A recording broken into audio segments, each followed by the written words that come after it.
guys, welcome back to Talking Wolves. We're here for another match review as Wolves have got their second win in the Europa League group stage after beating Slovan Bratislava 2-1 away from home. As always, guys, let me know your thoughts in the comment section down below.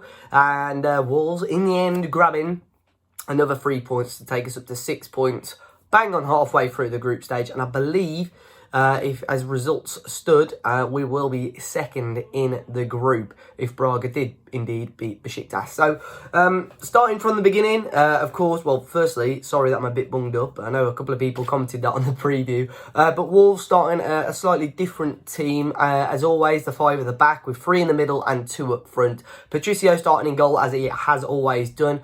Cody and Bolly keeping their places at centre-back. The centre-half situation was up in the air a little bit, but obviously Vallejo's performance on Saturday didn't do enough to convince Nuno to put him back in. So Max Kilman was given the opportunity to play at centre-back, with Ruben Vinagre and Matt Doherty starting as the wing-backs. Matinho and Romain Saiss in the middle, with Morgan Gibbs-White just in front of them, and Patrick Catrone and Raul Jimenez up front. And on paper, you think that is a really strong team.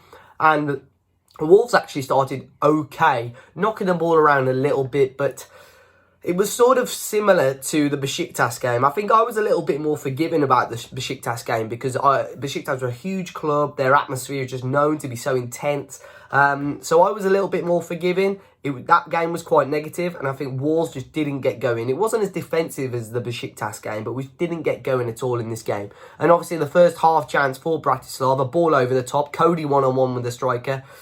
He got the sort of right side of him, but Cody just didn't do enough. And it was, his name escapes me now. Was it Kozak or something like that? The striker who pops it into the back of the net. It took a slight deflection, but hard and low into the back of the net. And I think Wolves would have been very disappointed with that. I would have been disappointed with that. Of course, we labelled him as the key player on the preview, and he popped one into the back of the net. I think Cody should have done better. As I say, he got the right side of him, but he's got to be stronger. Patricio, I think, of course, there was a deflection. Possibly could have done a little bit better there as well. But I think that was a bit of a shock to the system. But for the remainder of the first half, Wolves were extremely poor. I think, well, on the preview, I called for us to start with the 3 up top. I just think we've got to attack this sort of team. Of course, they're so prolific in their own division. They're top of their league. They're going to be used to scoring goals. But if you attack, they won't face quality of our attackers. However, they have shocked our group so far, beating Besiktas and taking points off Braga as well. And he did need a change in the second half. And at halftime, that's exactly what Nuno did. Adama Traore coming in for Patrick Catrone. Of course, Catrone, it's just not quite working for him at the moment. I think he's a player that needs service in and around the area, and especially today, he wasn't getting that. And just in general, he hasn't been getting that this season. I think there has been a couple of stats in the league alone. Wolves have created the least chances out of any Premier League team, and I think that shows that we've been quite prolific and defended quite well, the fact that we're still in a decent position in the league. But I think the service from the midfielders at times just hasn't been there. And I think that was the same today. I don't think Morgan Gibbs-White, it's just not working. The experiment with Morgan Gibbs-White is just not working. No disrespect to him at all. I just don't think he fits this Wolves team at the moment. I think a huge reason he stayed this season is because we're in Europe and we needed that extra player.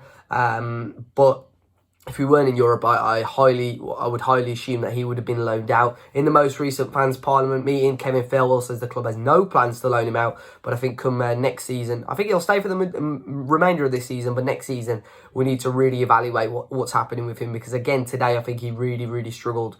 But the change at half-time allowed Morgan just shifted over to the left-hand side, Jimenez through the middle, and Adama Traore to the right. And straight away, Adama made the difference, drawing Slovan players. I think the frustrating thing with Adama, which was so apparent again today, was that he just didn't want to sit on the last man and run. He likes to run with the ball rather than to run after the ball. But straight away he was making things happen, drawing defenders, creating a couple of chances. We were actually getting the ball into the box, and that was causing Slovan some problems. However, our goal did come in the end, albeit you could say slightly lucky, but Romain Saiss trying his luck from range, took a little bit of an awkward bobble, but the goalkeeper's got to be doing better. But we'll take that every day of the week. I think at that point of the game, I probably would have taken a draw, especially with how poorly we played in the first half. But it still would have been disappointed to have dropped points away at Slovan Bratislava, to be honest. And then we got our penalty in the end, of course, being 1-1, picking that penalty up straight away. And Mr. Raul Jimenez stepping up, naming a more iconic duo than Raul Jimenez and putting a penalty into the back of the net. I think that's his third or fourth of the season now. We'll take that 2-1 up, and then Wolves just saw it out. Fortunately, having a man sent off towards the end, Bratislava were really putting the pressure on Wolves. Diogo Jota, of course, getting a booking, which was questionable in the first place, and just a minute or so after then getting sent off, which is a shame. Obviously, can't really appeal that sort of thing, so he's going to miss the game at home to Slovan Bratislava, which is a little bit annoying. But it could have been a stronger opponent. I think Besiktas or Braga, I think it would have been and a bit more about, but I think we should still pick up 3 points against Bratislava at home. But it's a huge win for Wolves overall, despite the performance not quite being 100% convincing. It's obvious who the strongest players are in the team at the moment. Adama Traore, who has arguably been one of the players of the season, coming on, and for me again, changing the game completely. Doc, who I thought struggled in that first half, really shone when Adama stood next to played next to him. And I thought Vinagre had a superb game as well. He was really controlled, even towards the end of the game where Diogo, for a few minutes was sent off. I think Vinagre looked quite experienced despite being so young in that position. Kilman as well, getting thrown in at the deep end. I think he did an okay job. I think at times the positioning of all of the midfield and the defence was a little bit shaky, but we survived. We restricted Slovan after their goal, really. Created a couple of our own opportunities and took what we need to do. At the end of the day, not the most convincing performance, but it's a 3 points for Wolves in Europe again, which is fantastic as always. Let me know your thoughts in the comment section down below. We'll be back before the Premier League kicks off again this coming weekend. But until next time, guys, enjoy the rest of your week, and I'll see you all very, very soon.